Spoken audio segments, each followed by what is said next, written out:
امید نجات YouTube channel کو دیکھنے اور پسند کرنے والے ہمارے تمام معزز سامعین کو ہمارا محبتوں بھرا سلام۔ عزیزم، 2019 کو پاکستان کی دستور ساز اسمبلی میں ایک بل پاس ہوا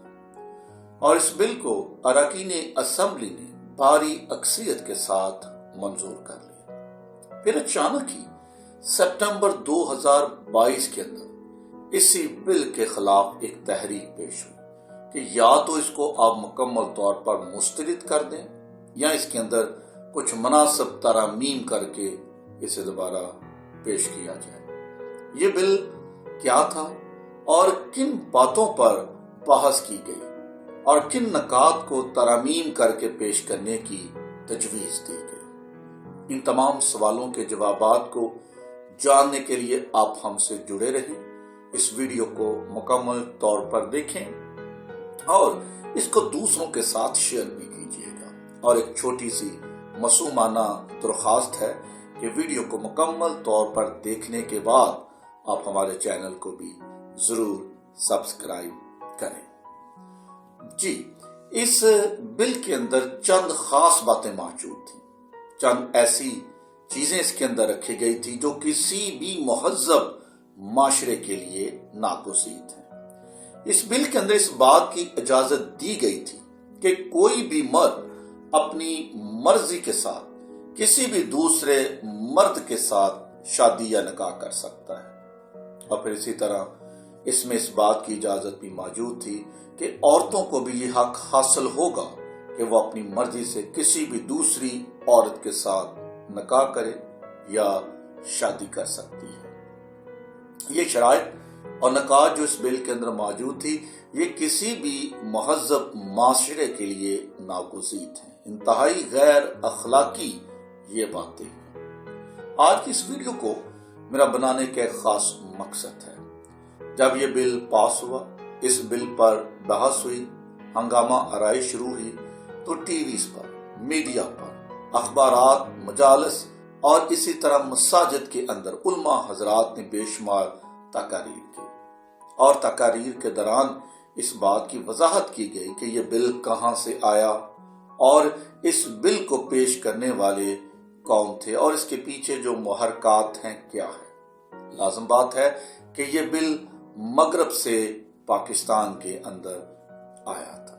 اور جب اس بل پر بحث ہوئی تو اکثر علماء حضرات نے اور تجزیہ نگاروں نے اس بات کی وضاحت کرنے کی کوشش کی ہے کہ شاید مغرب کے اندر موجود یہ جو برائیاں ہیں،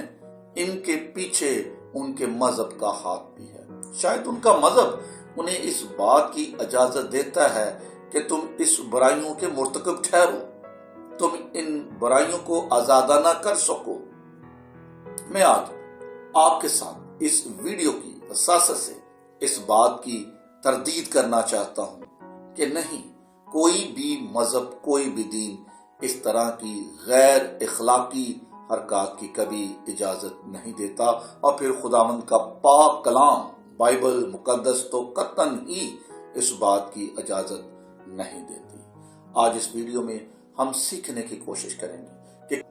خداوند کے کلام مقدس میں ہم جنس پرستی کی جو شادی ہے، کیا اس کی اجازت دی گئی ہے، یا خداوند کے کلام مقدس میں اس بات کی رعایت موجود ہے کہ آپ اس طرح کی شادی کر سکتے ہو۔ خدا کا پاک کلام بائبل مقدس اپنے ماننے والوں کو، انسانوں کو کبھی بھی ہم جنسیت کی شادی کی اجازت نہیں دیتا۔ بائبل میں شادی کو ہمیشہ زوجی اور مخالف جنس کے ساتھ ہی مانا گیا ہے، اور اس کا خوبصورت حوالہ، اس بات کی خوبصورت وضاحت ہمیں پیدائش کی کتاب اس کے 2 باب کی 24ویں آیت میں ملتی ہے۔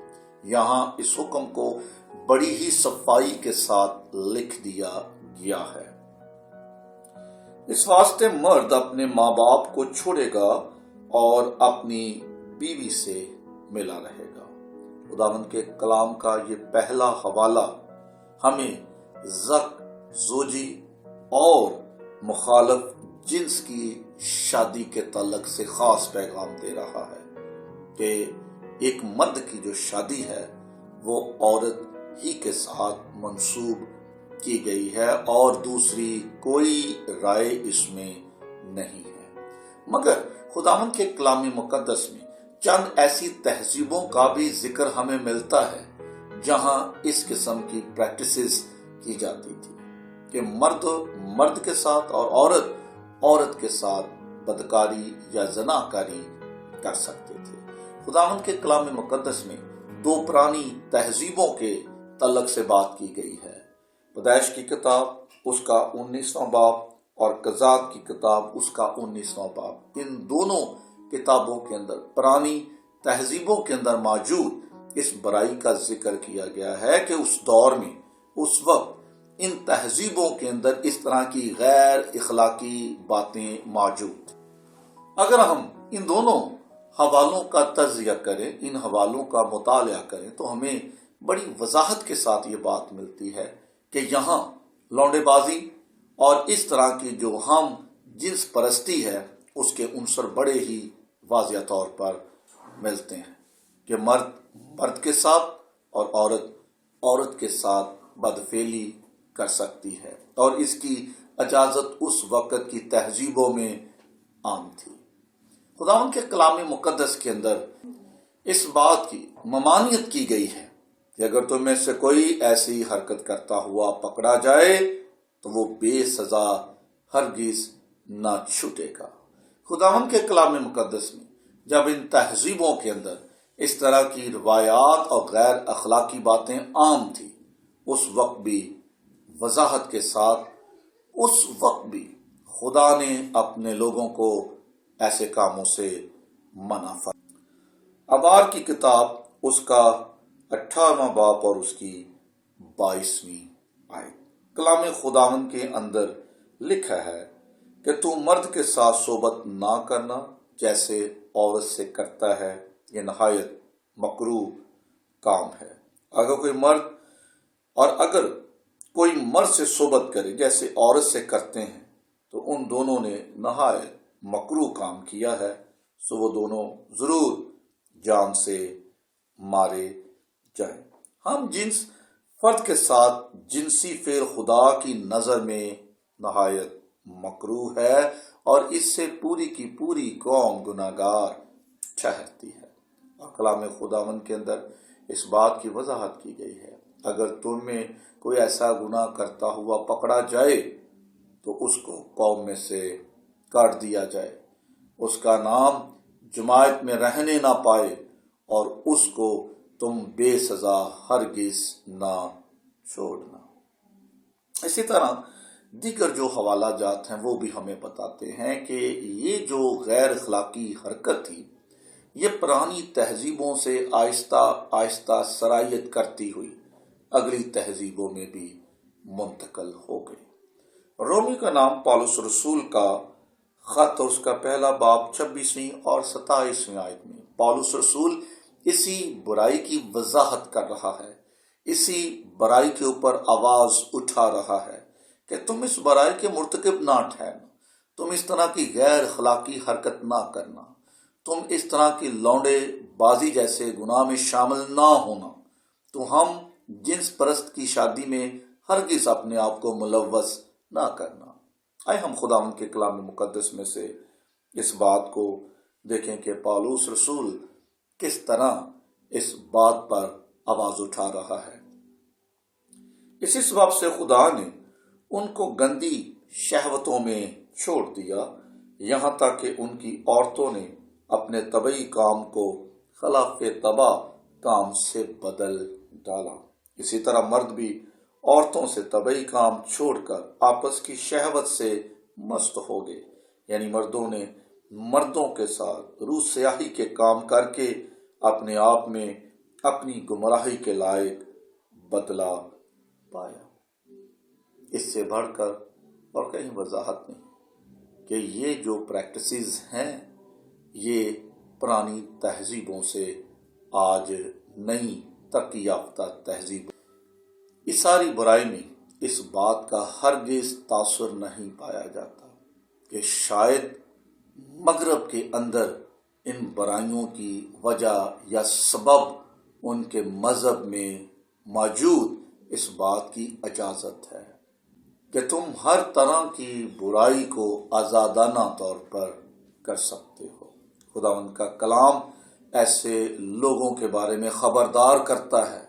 اور بڑی سختی کے ساتھ اس بات کا حکم دے رہا ہے کہ ایسے لوگ خداوند کی بادشاہی میں ہرگز شامل نہیں ہو سکتے۔ آئے ہم ایک اور حوالہ دیکھیں۔ یہاں بڑی صحت کلامی کے ساتھ اس بات کی وضاحت کی گئی، وہ لوگ جو اس برائی میں ملوث ہیں وہ خداوند کی بادشاہی میں داخل نہ ہونے پائیں گے۔ پالس رسول کا کرنتھیوں کی کلیسیا کے نام پہلا خط 6 باب 9 اور 10 آیت کے اندر چند لوگوں کی فہرست کو پیش کیا گیا۔ یہ وہ لوگ ہیں جن کا داخلہ خداوند کی بادشاہی میں ممنوع ہوگا، وہ ہرگز خداوند کی بادشاہی میں داخل نہ ہونے پائیں گے۔ آئے ہم دیکھیں کہ اس فہرست میں کون کون سے لوگ شامل ہیں جن کا داخلہ خداوند کی بادشاہت میں ممنوع ہوگا۔ کیا تم نہیں جانتے کہ بدکار خدا کی بادشاہی کے وارث نہ ہوں گے؟ فریب نہ کھاؤ، نہ حرام کار خدا کی بادشاہی کے وارث ہوں گے، نہ بت پرست، نہ زناکار، نہ عیاش، نہ لوڈے باز، نہ چور، نہ لالچی، نہ شرابی، نہ گالیاں بکنے والے، نہ ظالم، اور بعض تم میں ایسے ہی تھے، مگر تم خداوند یسوع مسیح کے نام سے اور ہمارے خدا کے روح سے دھل گئے اور پاک ہوئے اور راست باز بھی ٹھہرے۔ اس کا مطلب ہے کہ یہ جو پریکٹسز ہیں یہ قدیم تہذیبوں سے ماضی کی تہذیبوں میں آئیں اور آج ترقی یافتہ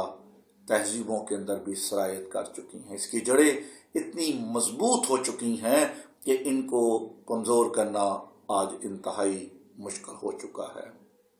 تو اس بات کی ہمیں بھرپور طریقے سے وضاحت ملتی ہے کہ خداوند کا کلام مقدس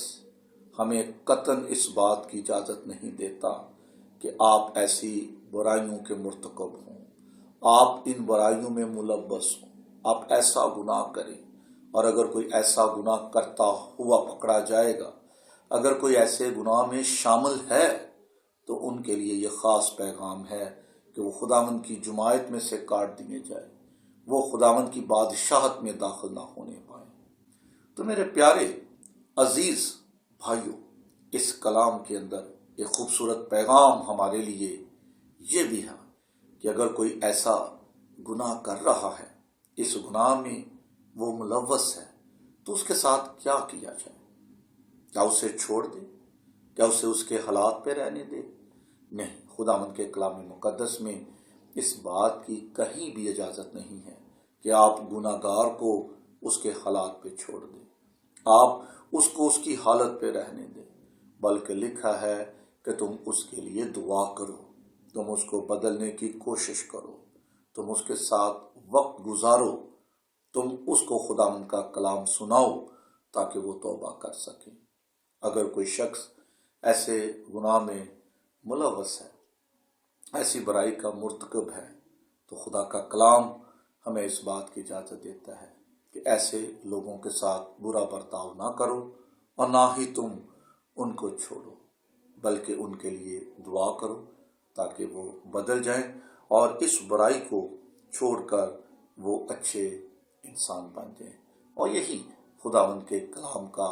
فیصلہ بھی ہے، یہی خداوند یسوع مسیح کا حکم بھی ہے کہ تم گناہ گاروں کے لیے دعا کرو۔ اور یسوع مسیح کا اس زمین پر آنا اور اس کے تجسم کا بنیادی طور پر مقصد یہی تھا کہ وہ گناہ گاروں کو بچانے اور نجات دینے کے لیے آیا ہے۔ آئے ہم اچھے اور سچے مسیحی ہوتے ہوئے ایسی برائیوں کے خلاف آواز اٹھائیں، اور جو لوگ ان برائیوں میں ملوث ہیں، اس طرح کے گناہ کے مرتکب ہوتے ہیں، ان کے ساتھ آپ وقت گزاریں، انہیں خداوند کے کلام کے بارے میں بتائیں تاکہ وہ توبہ کے لیے تیار ہو سکیں اور خداوند کی بادشاہت کے وارث بن جائیں۔ خداوند آپ کو اس خیال کے وسیلے سے بہت برکت عطا کرے، آمین۔